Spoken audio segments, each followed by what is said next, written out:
Ah, yes. China, China, China. The People's Republic of China. The Middle Kingdom. My country, guys. My home country. Everyone has been talking about China, especially recently when people have started seeing the rise of China beginning in the 21st century. This has resulted in many people believing that China is an example of a successful communist or socialist state. However, this is all LARP, guys. And today, we'll be going on to this main topic of this video. Why is Xi Jinping LARPing? Or why is China LARPing as a communist state? Let me get this out of the way first. China is not a socialist state, right? In a few ways, China's market is actually freer than America's, right? It has looser laws around patents, lower corporate taxes for smaller businesses, although the taxes do vary by which state you live in, a smaller welfare state,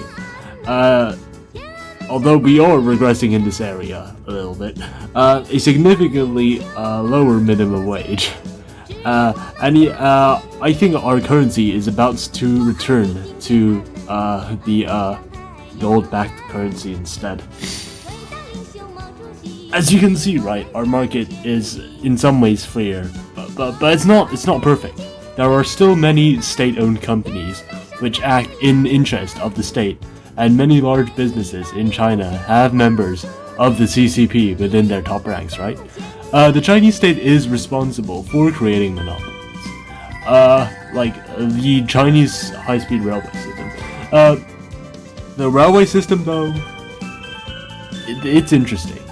Now, I know the Chinese high-speed railway system is a good system. It's on time, it's clean, it's cheap. But I will go on a little bit of a tangent here, right? However, that high-speed rail system is still subsidized using tax money. The high-speed rail system is subsidized by the Chinese state, right? The Chinese government has spent trillions on this railway system, however operates the system at a loss to keep prices low, right? Which I think is a little bit predatory. Predatory pricing, question mark? A trip from Beijing to Shanghai costs like 76 American freedom dollars. Now let's compare it to another good high-speed railway system, the Japanese Shinkansen, which is on par with the Chinese system in terms of like the quality, the speed, it's on time. Evil Japan. Now, don't get me wrong, guys. I still don't forgive them Japs. Hard J, by the way. Japs. I don't forgive them. Let me tell you, a trip from Osaka to Tokyo is a whopping 95 American dollars. The Chinese trip is 2 times longer and a whole $19 cheaper. However, the Chinese person is still significantly poorer than the average Japper, right? Almost 2 times more expensive. Even accounting for this, though, the Japanese system is still only 2 times more expensive, right? Now, let's look at the tax. The taxes from the people are obviously used to subsidize the railway system, since Chinese state operates the system at a loss. So really, Chinese people who don't use the subway, not the subway, the high-speed rail system, are still paying for something they do not use, instead of ticket costs just being a little bit higher. Yes, it operates at a loss, but it's subsidized by the state. So really, prices, it wouldn't matter if China suddenly decided to stop operating at a loss and make some money off it, right? Chinese people are technically already paying for the system, they just don't know it, because it's through taxes. Now this tangent's over. Why is China LARPing as a communist state? Well, it's for optics, of course. It's to, did you expect something deeper? This video is under 10 minutes. Okay? China LARPs as a communist country to keep its legitimacy among the population. The Big Deng, you know? God bless his soul. Right? Reverse all of Mao Zedong's stupid policies. He never really dismantled Mao's cult of personality. The cult of personality, with the whole Mao thing, right?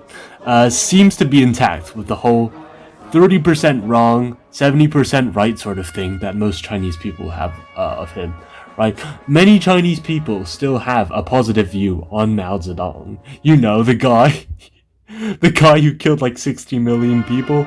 I don't get it. I don't agree with this. I think it's the other way around. More like 80% wrong, 20% right. Mao did a few good things, right? Tiny bits, like improving the literacy rate. But that was it, basically. He was a horrific leader. He killed 60 million through starvation, through the Cultural Revolution, right? That's like twice, that's like 3 or 2 times more than what the Japanese did to us. He destroyed priceless artifacts from Chinese tradition, right? Through the Cultural Revolution, where he would send the Red Guards to basically nuke the temple. No, not literally nuke the temples, but like burn them down.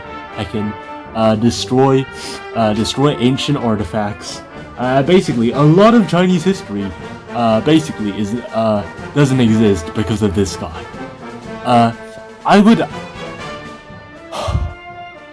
I would say China would have been far off better if Mao Zedong died earlier. Yet since his legacy was never brought down, right? Many Chinese people still think communism is completely fine. They see the legitimacy, right, that Mao Zedong built up among the people through his cult of personality still exists because Deng Xiaoping, our glorious leader Deng Xiaoping, never dismantled it. If the CCP were to admit that they weren't communist, they would lose a significant amount of legitimacy, and therefore the LARP is necessary to maintain that legitimacy that Mao Zedong had established.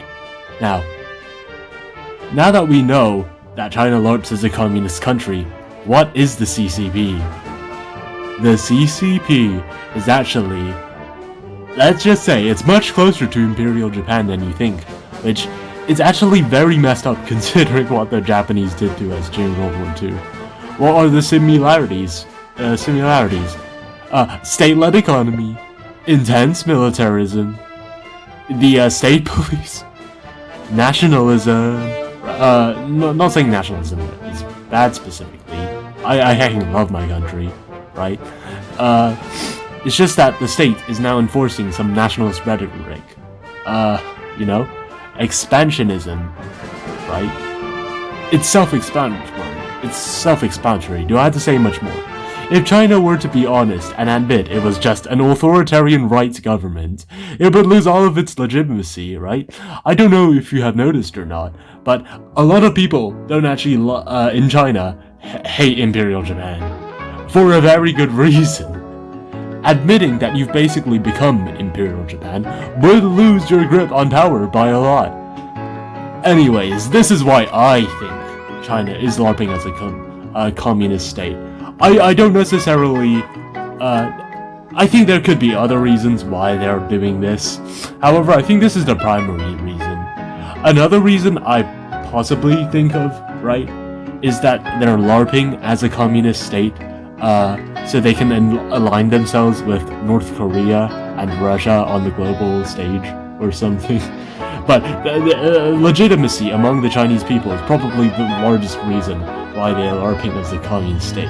And these modern leftists keep using China as an example that communism does work, just because we become richer when we abandon all of our communist policies, which is very funny. Becoming less communist makes us the most communist. That doesn't make any sense. Now, thank you for watching. Please comment, since I need that constructive criticism, right? And like and subscribe, or Benjamin Netanyahu will be under your bed tonight. Goodbye!